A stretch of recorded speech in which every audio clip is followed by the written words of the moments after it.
오늘도 하나님의 부르신 가운데 영상을 틀고 예배를 드리는 모든 학생들에게 하나님의 은혜가 있을 것입니다.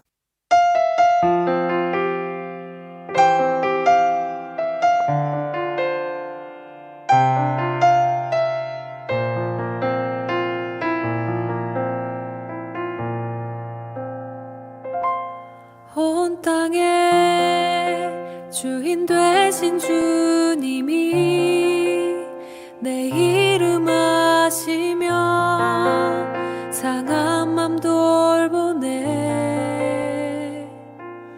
어둠을 밝히시는 새벽별, 방황하는 내 맘 주의 길 비추시네. 나로 인함이 아닌 주가 행하신 일로, 나의 행함이 아닌 오직 주로 인하여 나는 오늘 피었다 지는 이름 없는 꽃과 같네. 바다에 있는 파도 안개와 같지만 주는 나를 붙드시고 부르짖음 들으시며 날 귀하다 하시네. 주님은 나의 죄를 보시고 사랑의 눈으로 날 일으키시네. 바다를 잠잠하게 하시듯 내 영혼의 폭풍 고요케 하시네. 나로 인함이 아닌 주가 행하신 일로, 나의 행함이 아닌 오직 주로 인하여 나는 오늘 피었다 지는 이름 없는 꽃과 같네. 바다에 있는 파도 안개와 같지만 주는 나를 붙드시고 부르짖음 들으시며 날 귀하다 하시네. 나는 오늘 피었다 지는 이름 없는 꽃과 같네. 바다에 있는 파도 안개와 같지만 주는 나를 붙드시고 부르짖음 들으시며 날 귀하다 하시네. 사도신경함으로 2021년 4월 25일 낙원교회 중고등부 주일 예배를 시작합니다. 전능하사 천지를 만드신 하나님 아버지를 내가 믿사오며 그 외아들 우리 주 예수 그리스도를 믿사오니 이는 성령으로 잉태하사 동정녀 마리아에게 나시고 본디오 빌라도에게 고난을 받으사 십자가에 못 박혀 죽으시고 장사한 지 사흘 만에 죽은 자 가운데서 다시 살아나시며 하늘에 오르사 전능하신 하나님 우편에 앉아 계시다가 죄로서 산자와 죽은 자를 심판하러 오시리라. 성령을 믿사오며 거룩한 공예와 성도가 서로 교통하는 것과 죄를 사하여 주시는 것과 몸이 다시 사는 것과 영원히 사는 것을 믿사옵나이다. 아멘. 제가 예배를 대표해 기도하겠습니다. 하나님 아버지, 우리 친구들과 함께 예배 드리기 위해서 영상을 틀고 모였습니다. 이 예배 시간을 통해서 저에게 말씀하시는 하나님을 저희가 바라보고 믿음으로 이 예배 시간 채울 수 있도록 인도해 주세요. 하나님, 이번 한 주간 하나님의 자녀로서 살지 못했던 저희의 연약함 모두 다 회개하오니 하나님 넓으신 품과 크신 사랑으로 저희를 용서하여 주시고 저희가 오늘 예배를 통해서 하나님의 마음 깨달아서 이번 한 주도 하나님의 자녀로서 살아가 복된 삶 살아갈 수 있도록 함께해 주세요. 어려운 시기 또 시험 기간의 시기 겪고 있습니다. 하나님 힘 주셔서 잘 감당할 수 있도록 우리 친구들에게 마음의 위로를 허락하시고 하나님 성실히 감당할 때 좋은 결과 있게 하시되 그 모든 것 하나님께로 나아오는 것이니 잘한다 해서 너무 기뻐하지 않고 못한다 해서 너무 절망하지 않고 언제나 하나님께서 그 삶에 인도하신다는 것을 기억하며 최선을 다해 모든 일을 감당할 수 있도록 함께하여 주시옵소서. 인도하심에 감사드리며 이 예배의 시간 하나님께 맡겨드리며 예수 그리스도의 이름으로 간절히 기도합니다. 아멘. 누가복음. 앞 영상에서 우리는 누가가 세례 요한과 예수님을 이스라엘 이야기의 완성이자 하나님의 언약의 성취로 묘사하는 것을 보았습니다. 그 후 공생애를 시작하신 예수님이 이스라엘의 가난한 자들, 사회적 지위가 낮고 소외된 자들에게 하나님 나라의 복음을 전하시는 것도 보았고요. 예수님은 이른바 거꾸로 된 하나님 나라에서는 우리의 모든 사회적 가치가 뒤바뀐다고 가르치셨고 이 단락의 절정에 이르러 누가는 예수님을 예루살렘에서 죽으심으로써 새로운 출애굽을 일으키실 새로운 모세로 묘사했죠. 이제 이 책의 중간 단락을 살펴볼 차례입니다. 예수님이 새롭게 세우신 이스라엘을 이끌고 예루살렘으로 향하십니다. 이 부분은 주로 예수님이 길 위에서 만난 다양한 사람들에게 비유로 가르치시는 내용이고 그분을 따르는 제자의 수는 늘어갑니다. 이처럼 누가는 예수님을 따르는 것을 하나의 여정으로 묘사하는데 그것은 인생길을 가면서 배우는 것이기 때문이죠.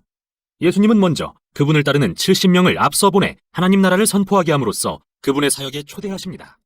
이렇듯 애초에 제자가 된다는 것은 예수님의 하나님 나라 사명에 동참하고 그걸 내 사명으로 삼는 것이죠. 제자들이 돌아오자 예수님은 기도, 하나님의 공급하심에 대한 신뢰 등 다양한 것을 가르치기 시작하십니다. 사실 누가복음의 이 부분에는 재물, 소유, 관대함에 대한 예수님의 가르침이 그 어디보다 많이 담겨 있는데요. 그분을 따르는 게 정말 여정과도 같다면 우리는 단순하고 소유로부터 자유로운 삶을 통해 급진적인 나눔을 실천할 수 있게 될 것입니다. 이 부분의 또 다른 핵심 주제는 가난한 자들을 위해 계속되는 예수님의 사역인데요. 그분은 이동 중에도 계속해서 새 이스라엘을 세우시며 아프고 눈먼 자들에게 다가가십니다. 유대인들의 오랜 원수인 사마리아인들을 만나주시고 유대인이면서 로마의 세리장이었던 그 유명한 삭개오도 찾아가시죠. 사회적 소외계층인 이들이 예수님을 만나자 하나같이 변화됩니다. 이에 예수님은 이들이 하나님 나라에 참여하는 것을 큰 잔치에 비유하십니다. 잃어버린 자를 찾아 구원하러 오신 예수님은 사람들이 하나님의 자비를 알아갈 때 기뻐하시죠. 그러나 잔치에 참여한 모든 이가 행복한 건 아닙니다. 누가는 예수님과 이스라엘 지도자들의 잔치 자리를 여러 번 보여주는데 그들의 교만과 위선을 꾸짖으시는 예수님으로 인해 항상 대비되는 이 두 잔치는 예수님이 들려주신 탕자의 비유에서 가장 인상적으로 그려지는데요. 어떤 아버지에게 두 아들이 있었는데 어리석은 아들이 집을 떠나 받은 재산을 탕진해버립니다. 그러나 결국 회개하고 돌아옵니다. 이에 아버지는 그를 용서하고 잃었다 찾은 아들을 위해 큰 잔치를 벌이며 기뻐하죠. 그러나 아버지 곁을 떠난 적이 없는 큰아들은 화를 내며 자격 없는 동생에게 관대한 아버지를 원망합니다. 이 유명한 비유에서 예수님은 이 지도자들에게 하나님 나라의 중대한 사명을 가르치고 계시는데요. 예수님의 잔치는 하나님이 모든 사람을 기쁘게 그분의 가족으로 맞아주시는 것을 상징하고 참여할 수 있는 조건은 오직 겸손과 회개입니다.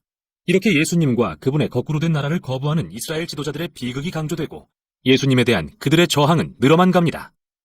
예수님이 유월절을 맞아 마침내 예루살렘에 이르시는데 가까이에 오셔서 그 성을 보시고 우십니다. 제자들은 그분을 메시아 왕으로 환호하지만 이스라엘 지도자들은 그분을 비난합니다. 예수님은 그들이 평화의 하나님 나라를 거부한 결과가 로마 제국에 대한 저항과 반항으로 이어져 이 성의 멸망을 초래할 것을 아셨습니다. 예수님이 성전에 뛰어들어가 동물 파는 상인들을 내쫓고 제사를 중지하신 것은 바로 예루살렘의 멸망에 대한 상징적 행위이죠. 또 기도하는 집이 강도의 소굴이 되었다 하시며 성전의 파괴도 예언하십니다. 이러한 행동은 당연히 예수님과 이스라엘 지도자들 간의 일련의 논쟁을 불러왔고 예수님은 결국 로마 군대가 이 성을 포위하는 날이 올 것이라고 예언하십니다. 한 세대 내에 예루살렘 성과 성전은 폐허가 될 것입니다. 그 후 물러나신 예수님은 제자들과 유월절 식사를 하십니다. 이는 이스라엘의 연례절기로서 어린 양의 죽음을 통해 노예에서 해방된 것을 상징하는데 예수님은 이 식사의 빵과 포도주를 새 출애굽에 대한 새로운 상징으로 바꾸십니다. 그분의 찢기신 몸과 흘리신 피를 통해 새 이스라엘을 해방하실 거라고 말이죠. 식사 후 예수님은 잡히시고 유대 지도자들에게 신문당한 뒤 자신을 왕이라 주장했다는 죄목으로 재판받으십니다. 누가는 예수님의 무죄를 강조합니다. 로마 총독 빌라도는 여론에 굴복하기 전까지 3번이나 예수님의 무죄를 주장하고 갈릴리 분봉왕 헤롯도 예수님의 죄를 발견하지 못합니다. 그러나 유대 지도자들은 끝내 빌라도를 강요해서 그분을 십자가에 못 박게 만들죠.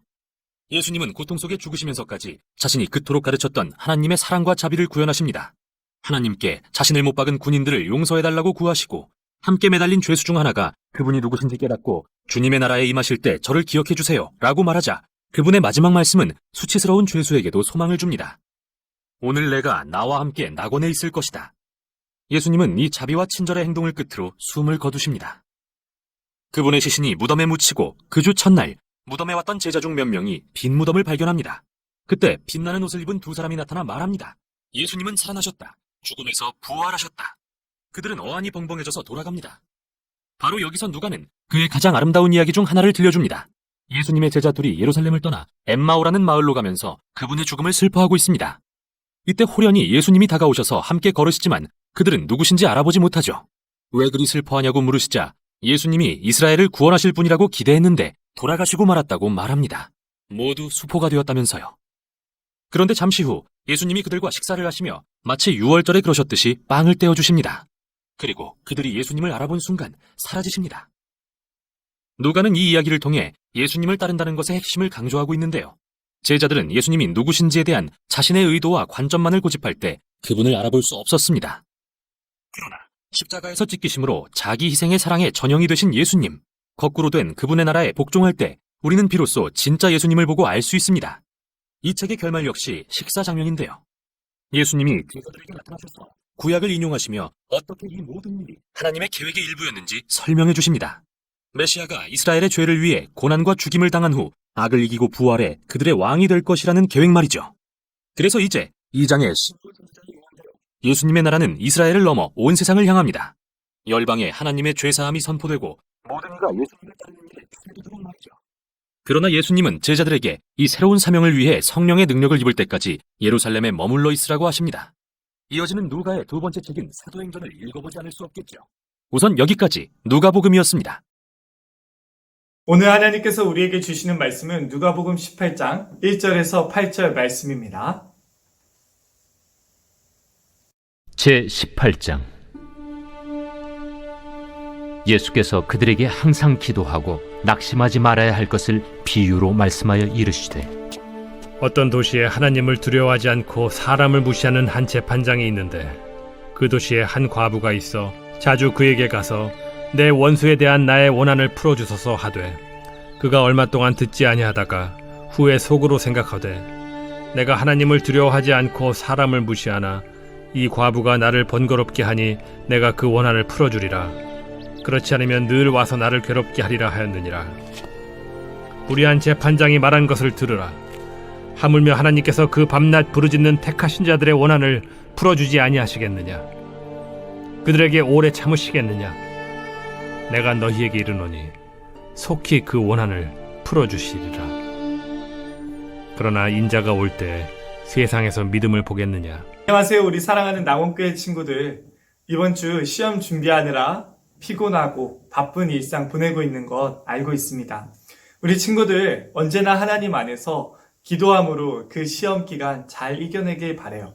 성실함으로 여러분들의 자리에서 최선을 다하고 또 하나님께서 우리 친구들에게 준비해 놓으신 아름다운 인생을 꿈꾸는 귀한 친구들 되기를 간절히 축복합니다. 선생님들과 함께 기도하고 있으니까 우리 친구들도 이 시기 잘 이겨내길 바랍니다.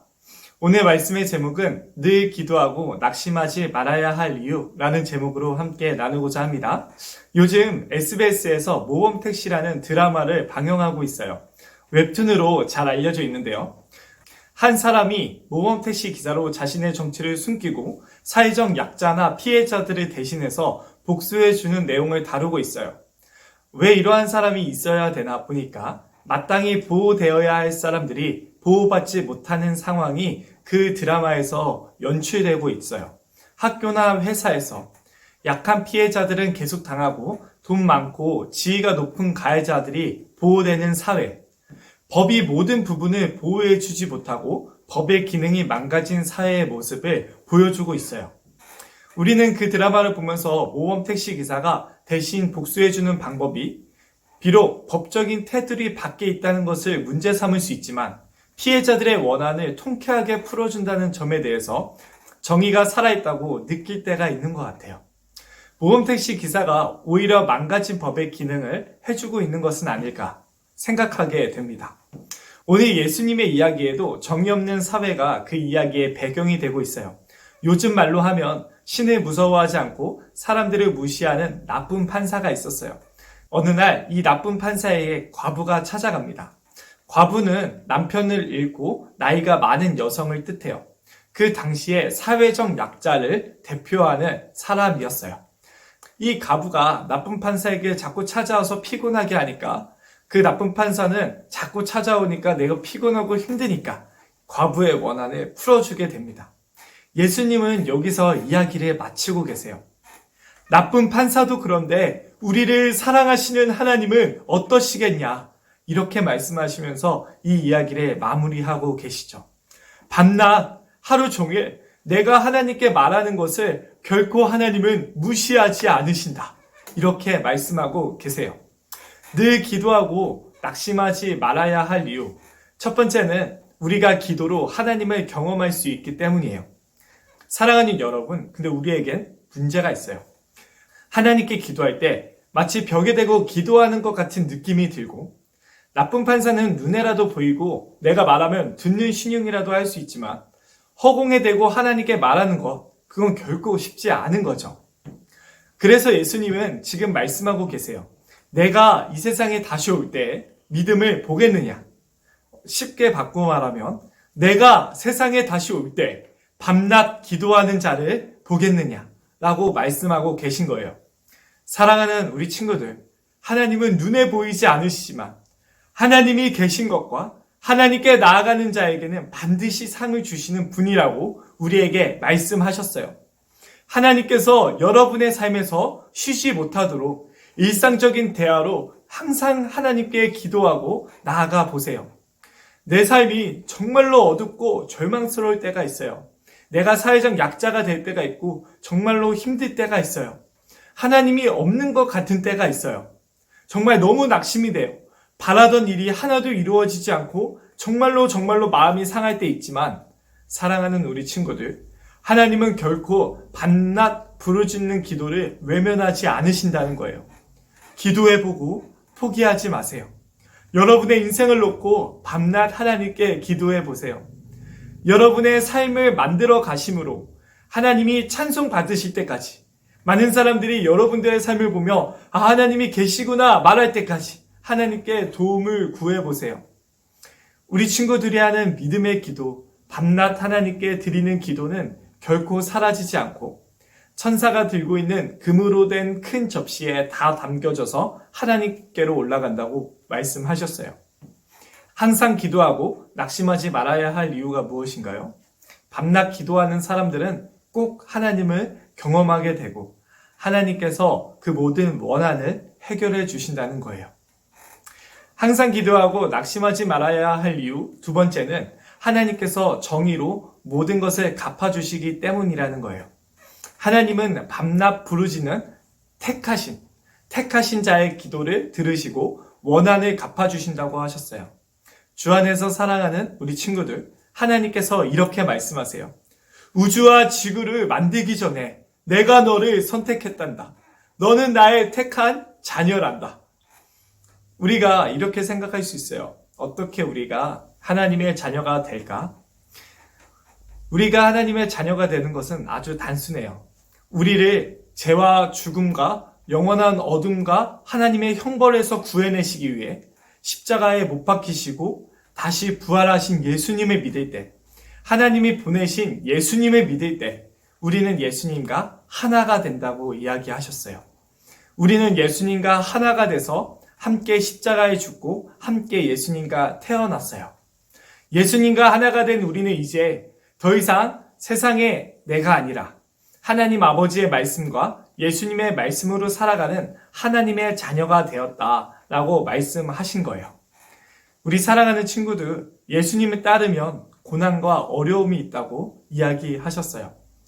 내가 성격이 안 좋고 나쁜 행동을 해서 받는 고난이 아니라 착하고 좋은 일을 해서 받는 고난이 있다. 이렇게 이야기하셨어요. 착하고 좋은 일이 뭐예요? 하나님이 우리를 사랑하신 것 같이 서로 사랑하는 거예요. 예수님이 가시에 찔려 우리가 나음을 입은 것처럼 하나님의 사랑으로 서로 사랑하며 서로를 회복시키는 것. 이것이 바로 착하고 좋은 일, 하나님의 자녀들이 해야 되는 일이라고 하셨어요. 사랑한다는 것은 내가 좋아할 만한 사람들을 사랑하고 매력 있는 사람들을 사랑하고 친해지면 나한테 도움이 되는 사람들을 사랑하는 그런 수준이 아니라 누구라도 할 수 있는 아주 자기를 사랑하고 이기적인 사람도 할 수 있는 그런 수준의 사랑이 아니라 그저 좋은 감정이나 기분, 느낌, 보면 오는 감동 그런 수준의 사랑이 아니라 나를 싫어하는 원수까지도 나와 상관없는 사람까지도 하나님 때문에 사랑할 수 있는 것. 이것이 바로 하나님을 아는 사람들, 택하신 하나님의 자녀들의 참 사랑이라고 이야기하신 거예요. 예수님 믿는 사람들은 직접 복수하지 않고 다 하나님께 맡기고 용서한다. 그래서 이제는 모든 사람들을 사랑할 수 있는 준비가 되어져 간다라고 이야기하고 계신 거죠. 지금 기도를 이야기하고 있는데 왜 계속 사랑, 하나님의 자녀에 대해서 이야기하고 있을까요? 우리 한번 좀 더 보도록 해요. 이제는 돈도 많이 벌고 좋은 집에서 살면서 좋은 외모를 갖추고 인기를 누리는 것이 인생 최고의 목적이 아니라 어떤 상황 속에서든 다 하나님이 나에게 주신 것으로 알고 기꺼이 도울 만한 사람들이 찾고 선을 행하는 것. 그들에게 시간과 돈을 아끼지 않는 것. 이제는 더 이상 질투하지 않고 시기하지 않고 남들이 잘 되는 것을 보면서 나는 왜 저렇게 되지 않을까? 나는 왜 저렇게 안 될까? 생각하면서 뒤에서 다른 사람들을 험담하고 앞에서는 도움을 얻으려는 그런 인생보다는 모든 사람들에게 은혜로운 말을 하고 위로의 말을 하고 사랑의 말을 하고 겸손하고 나보다 다른 사람들을 높이며 하나님께 모든 것을 맡기는 것. 이것이 바로 하나님 자녀, 택하신 사람들, 밤낮 부르짖는 택하신 사람들이라고 이야기하고 있는 거예요. 우리 사랑하는 친구들, 이거 정말로 어려운 거죠? 어렵죠. 그냥 오늘 예배 끝나고 어차피 나는 안 돼 라고 하면서 그냥 끝낼 수 있어요. 근데 우리 친구들, 이건 어려운 수준이 아니라 이건 우리의 힘으로 되지 않는 거예요. 그럼 어떻게 할 수 있어요? 하나님께서는 그래서 우리와 함께 하시겠다. 예수님이 우리 안에 계시고 우리가 예수님 안에 있어서 하나가 되었을 때 가능하다라고 이야기하신 거예요. 우리가 하나님의 말씀을 읽고 대화로 도움을 요청하면 우리 안에 계신 예수님께서 우리에게 힘 주시고 우리를 잘하게 하시면서 자연스럽게 하나님의 사랑을 하도록 하게 하신다. 이렇게 이야기하셨어요. 그래서 하나님의 택하신 사람들, 하나님의 자녀들은 사랑하면서 고난당하고 예수님 따르면서 손해보게 되어 있는 거예요. 우리가 하나님 앞에서 선을 행함으로 착하고 좋은 일을 함으로 힘들어할 때 그리고 우리의 모든 그런 힘든 것들을 하나님께 다 말씀드릴 때 하나님께서 그것을 속히 해결해 주신다 이야기하신 거죠. 우리 사랑하는 친구들, 하나님의 자녀로 살아가면서 여러분의 인생의 목적을 어디에 두고 있으신가요? 하나님의 자녀로서 살아가는데 가장 큰 목적을 두는 우리 복된 친구들 되길 소망합니다. 하나님께서는 하나님의 자녀로서 선을 행하고 좋은 일과 착한 일을 하는 모든 사람들의 기도를 들으시고 필요한 것을 속히 채워주신다고 했어요. 속히. 불의한 재판관, 정의가 없는 사회 속에서 하나님의 자녀로서 정의로운 삶을 살아가는 사람들의 필요를 속히 채워주신다고 하셨어요. 그뿐만이 아니에요. 우리 사랑하는 친구들 여러분의 삶을 천국에서 별과 같이 빛나게 해주신다고 약속하셨어요. 우리 친구들 오늘 이야기, 예수님께서 하신 이야기를 보면서 우리 친구들 밤낮 하나님께 믿음으로 기도하는 친구들 되어서 하나님께서 여러분의 삶에 구원을 베푸시고 여러분의 삶을 인도하시는 것을 경험하시고 여러분의 삶을 보면서 많은 사람들이 하나님이 계시구나, 하나님을 찬양하는 귀한 복된 일들을 경험하기를 간절히 축복합니다. 기도하겠습니다. 하나님 아버지, 온 땅의 주인 되신 하나님께서 우리의 기도를 들어주신다고 오늘 말씀하고 계십니다. 하나님, 우리가 이것을 기억하고 밤낮 하나님께서 우리의 삶에 일하시도록 밤낮 하나님께 기도드릴 수 있는 믿음의 사람들 될 수 있도록 인도해 주세요. 그뿐만이 아니라 하나님의 자녀로서 선을 행하고 우리 삶의 정의를 베푸시는, 우리 삶의 원한을 갚아주시는, 우리의 삶을 세워주시는 귀한 하나님을 경험할 수 있도록 우리 사랑하는 친구들 축복하시고 함께하여 주시옵소서. 주의 말씀에 순종하는 하나님의 자녀들에게 하나님의 한량없는 은혜와 풍성한 복을 가득히 채워 주시옵소서. 또한 우리 사랑하는 친구들 시험 기간에 있습니다. 하나님께서 우리 친구들에게 베푸신 모든 것들 기억하면서 그 모든 것 능히 잘 감당할 수 있도록 위로해 주시고 힘을 더해 주시고 성실함으로 감당하되 그 모든 공부하는 목적과 꿈을 발견하고 직업을 갖는 모든 목적이 오직 하나님 자녀로서 그 모든 것들을 사용하며 많은 사람들을 돕고 하나님의 사랑을 보여주는데 귀히 쓰임받는, 많은 사람들을 위로하는 우리 사랑하는 친구들 될 수 있도록 인도하여 주시옵소서. 하나님과 우리의 관계를 아버지와 자녀의 관계 삼으시기 위해 이제는 우리가 하나님께 밤낮 기도하며 하나님을 경험하게 하시기 위해, 또 하나님의 자녀로서 살며 하나님께서 모든 것을 채워주시는 것을 경험하게 하시기 위해 우리의 죄를 대신해 자기의 목숨을 아낌없이 내놓으시고 다시 살아나신 하나님의 아들 예수 그리스도의 이름으로 간절히 기도합니다. 아멘. 주기도문 하도록 하겠습니다. 하늘에 계신 우리 아버지여, 이름이 거룩히 여김을 받으시오며 나라가 임하옵시며 뜻이 하늘에서 이루어진 것 같이 땅에서도 이루어지리이다. 오늘날 우리에게 일용할 양식을 주옵시고 우리가 우리에게 죄 지은 자를 사하여 준 것 같이 우리의 죄를 사하여 주옵시고 우리를 시험에 들게 하지 마옵시고 다만 악에서 구하옵소서. 대개 나라와 권세와 영광이 아버지께 영원히 있사옵나이다. 아멘.